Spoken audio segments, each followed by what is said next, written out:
Hey everyone, and welcome back to the channel.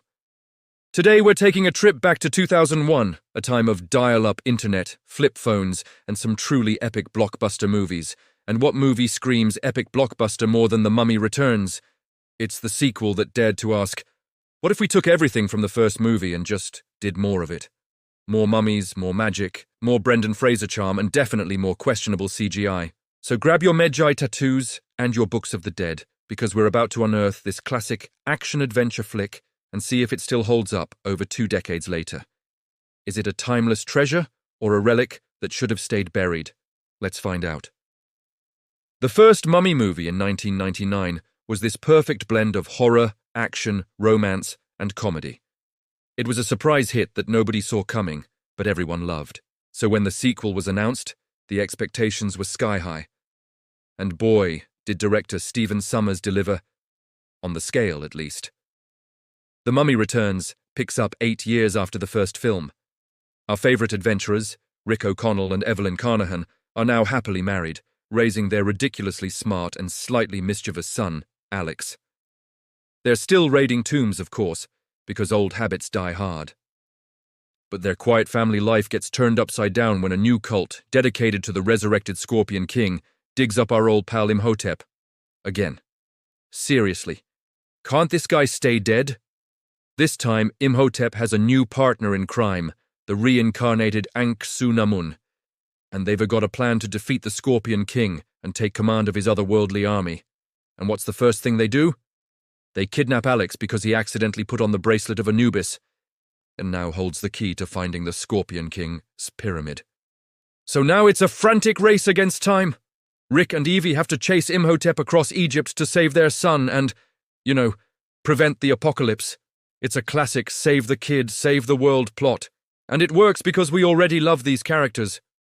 The stakes feel personal. It's not just about stopping a generic bad guy. It's about a family trying to protect their own. This simple, powerful motivation is what grounds the entire chaotic adventure. It's what keeps us invested, even when things get completely bonkers. And trust me, they get bonkers. Let's talk about the cast, because they are the heart and soul of this movie. Brendan Fraser as Rick O'Connell is just pure, unadulterated charisma.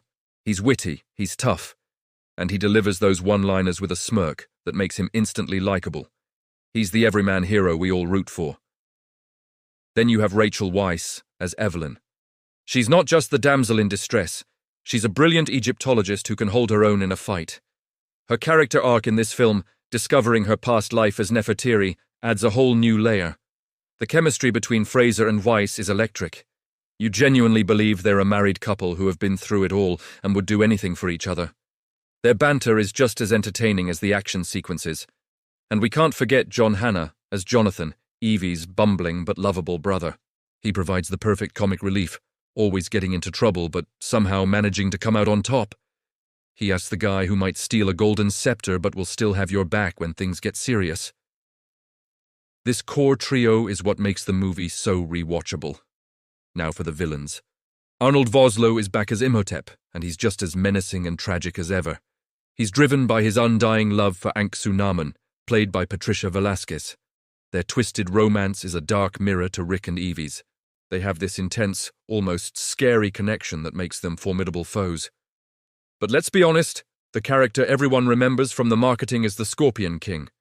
And who better to play a mythical warrior than Dwayne "The Rock" Johnson in his big-screen debut? His opening sequence as the human warrior is awesome. He's imposing, he's powerful, and he sets the stage for an epic final battle. Now, about that final battle, we have to address the elephant in the room. The CGI Scorpion King at the end. Look, in 2001, it was probably considered cutting edge.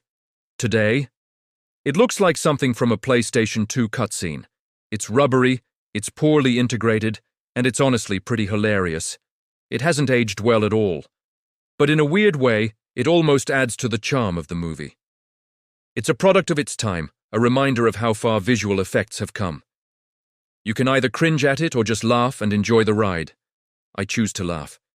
One of the best things about The Mummy Returns is its sheer sense of adventure. It's a non-stop thrill ride from beginning to end. You've got double-decker bus chases through London, pygmy mummy attacks in the jungle, epic sword fights on airships.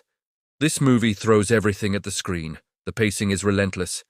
There's barely a moment to breathe before the next action set piece begins.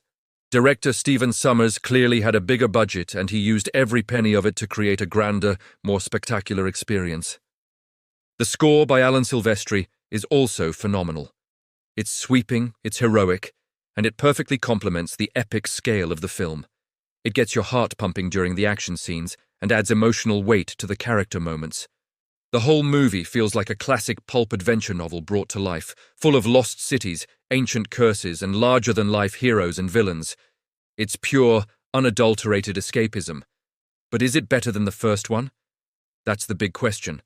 And honestly, I don't think so. The first Mummy had a tighter script and a better balance between its different genres. It felt more grounded, if you can say that about a movie with a reanimated mummy. The Mummy Returns sometimes sacrifices character development and plot coherence for the sake of more action and spectacle. For example, the whole reincarnation subplot with Evelyn as Nefertiri and Rick as a Medjay warrior feels a little tacked on.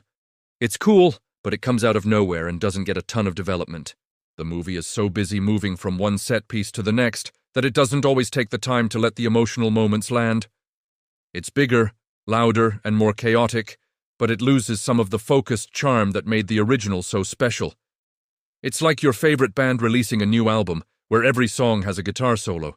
It's impressive, but sometimes you miss the simple, catchy hooks. So, what's the final verdict on The Mummy Returns? It is a blast. It's a loud, silly, over-the-top action-adventure movie that knows exactly what it is and leans into it with full force. It's not high art, and it's certainly not trying to be. It's a popcorn movie in the purest sense of the word.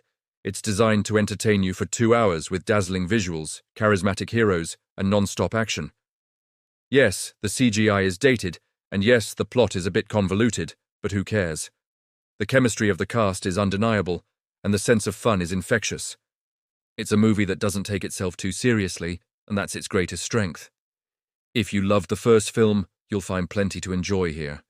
It is the perfect movie to watch on a lazy afternoon when you just want to turn your brain off and be swept away on a grand adventure. It's a testament to a time when blockbusters were all about fun, and it absolutely holds up as a wonderfully entertaining sequel. What do you guys think? Is The Mummy Returns a guilty pleasure or a genuine classic? Let me know your thoughts down in the comments. I'd love to hear what you remember about this movie. And if you enjoyed this little trip down memory lane, don't forget to hit that like button and subscribe for more movie reviews. Thanks for watching, and I'll see you in the next one.